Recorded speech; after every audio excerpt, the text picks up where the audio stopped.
So I wanted to invite you into the recording process of Summer. When I was in Australia for a year, I was there in Brisbane, and that's where the song was actually created. I had the idea that I wanted it to be a really nice kind of folky song, of course, because it was going to be part of my folk record, and that I wanted cello on it. So I invited the gorgeous Nils Hobeiger. Actually, I called him up to see if he would do it, and he happened to have family near Brisbane, so he ended up coming up. It was great timing. I actually hired a really, it was an okay cello.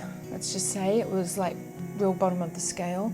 He's used to playing $25,000 cellos and upward. I think this one was $800 and we rented it for $100.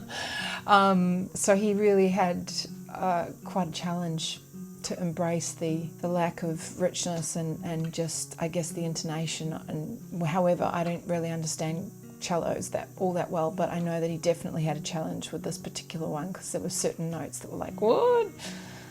Some of which are kind of on the recording, but I didn't care about that. I didn't want it to be too I didn't want the song to be sort of too manicured and too perfect. I just wanted the inconsistencies and some of the imperfections actually in it because of the nature of the song.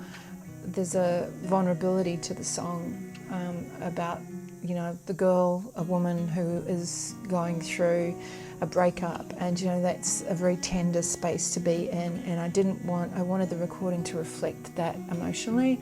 So even the vocals, some of them are a little bit pitchy. Some of the vocals are really like, you know, in my upper register, almost coming into my head voice. So there was that lilting sort of vibe there that I wanted to kind of have in there, a sort of a vulnerability, of fragility in the vocal that kind of all just comes in to tell the story, in my opinion. And I think I have just tried to move into making a record, or making my records that way, because you only get 3 or 4 minutes to actually, you know, say what it is that you want to say. So,